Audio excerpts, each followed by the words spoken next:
I was not recording yet. I will say that again. For everyone's knowledge, this meeting is being recorded and will be available for public consumption. I'll share the links for both the Public Arts Placemaking project page as well as the St. Anthony Green Streets project page. And you'll be able to go there to get the recording and also view any presentations that we share during this meeting.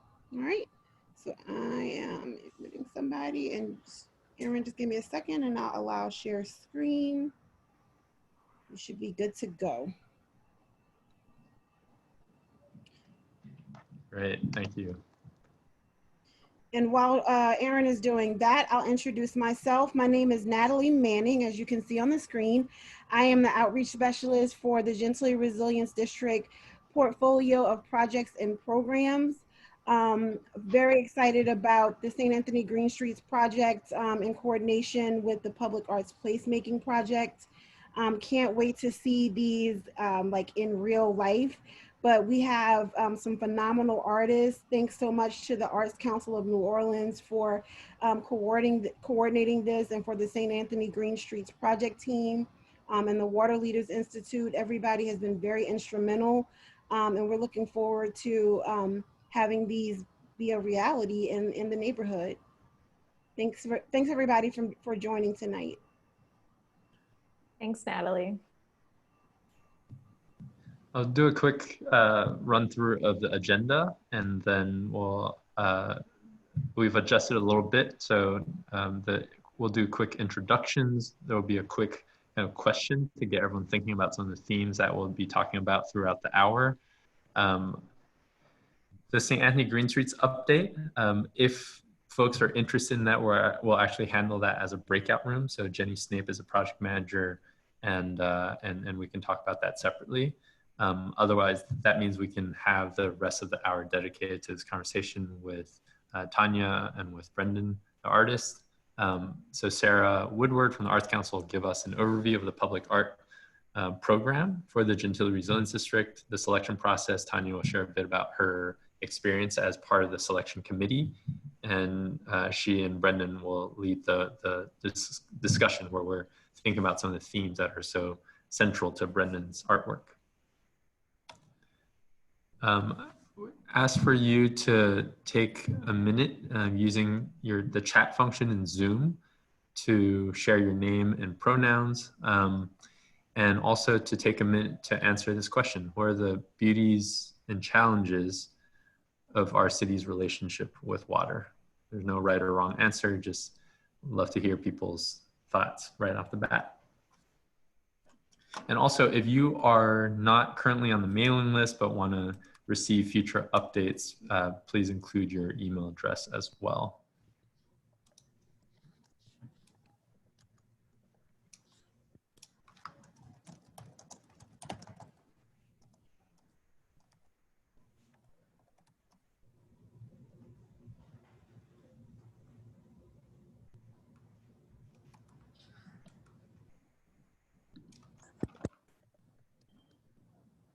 Hi, Landry. Hi, Deborah. Hey, Shanti.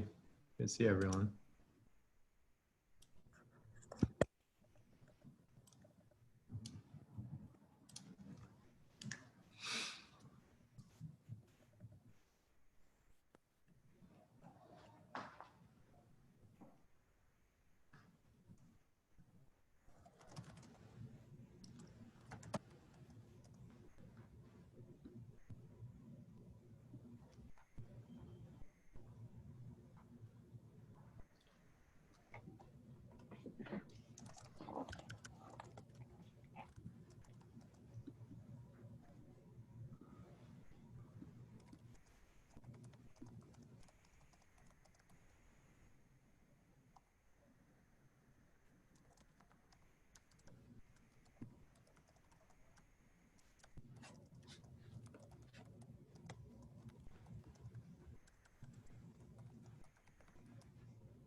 Great. We'll just take one more minute. Make sure to take some time to look at each other's responses. Sarah sharing beauty. I love the natural landscape of the swamps and the plants that thrive here. Brendon talks about the rich ecology of a region that has been shaped by water. But of course, we're facing rising sea levels and climate change. Suli talks about plenty of water and nowhere to go, but at the same time, it's also a source of life for all of us. Water is also calming. Jessica talks about being close to natural resources. We've built our human landscape in a way that is not conducive to natural rhythms and processes. Deb talks about water being purifying. Natalie talks about being sustaining and intimidating. And then the recreational uses that Landry's pointing out of the bayous. Yeah, fun activities. And Jenny talks about the fact that the city exists because of our geographical relationship to waterways and water bodies as a life force for our ecology and our culture. Great. Thank you all so much.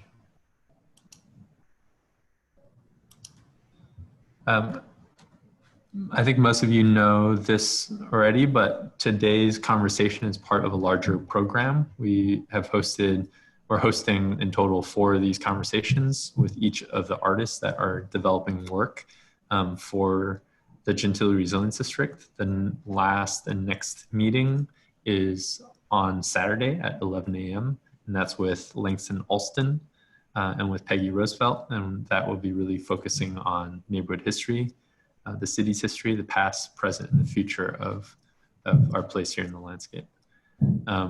And in addition to these conversations, we delivered to each of the project area households packages with activities and cards from each of the artists, and also erected these 9 lanterns and pillars out at the neighborhood parks, at the Levee Breach site, at the Nora Rain Garden, and on different neighborhood streets, so that folks can, on their evening walks, engage the different aspects of the infrastructure work and the public art projects. So trying to provide, even during these COVID times, different ways to engage and connect with the themes and the projects themselves. Any questions before I move on?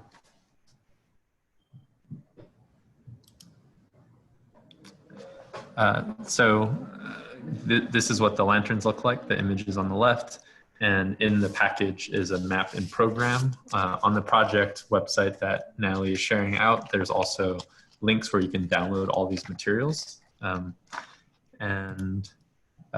these are the contents of the mailers. And we're actually gonna skip this step today. Cool. So again, at this point, if anyone does have questions specific to St. Anthony Green Streets and the infrastructure work, we can split that off into a breakout room. Just let us know in chat. Otherwise, we'll continue with the public art conversation. Sounds good. Thanks, Aaron. And I think too, I know that some of this will be redundant information for some of you that have participated in multiple calls. So thanks for listening in. So the public art component of the Gentilly Resilience District work is really intended to just spark further engagement and awareness about the larger issues that are happening through infrastructure and engineering and design work. And so we have been really grateful that the Arts Council has been able to facilitate the public art component, really with the intention of bringing public art into parks and neighborhoods that are really intentional about examining different complexities of living with water. And so each of the public art projects is kind of tackling this in a different way, as you'll see kind of across the events. So there are 2 parallel parts of the public art program. So the one that we are focusing on today with Brendon Palmer-Angell is a process through which we selected professional artists who were really interested in learning more about environmental resilience and green infrastructure and how the arts could be integrated into these larger environmental goals and kind of shifts in our relationship with our environment. And so Brendon and several others participated in our Civic Arts Fellowship to learn about those topics. Separately, we also have a youth project, and Shanti Broom, who's on this call, I've asked to join us to kind of represent YAM and take notes to contribute to 2 sculpture projects that we're working on through our Young Artist Movement program with a group of high school students at the Net Charter High School, and that's with Carl Joe Williams. So we can jump to the next slide, Erin.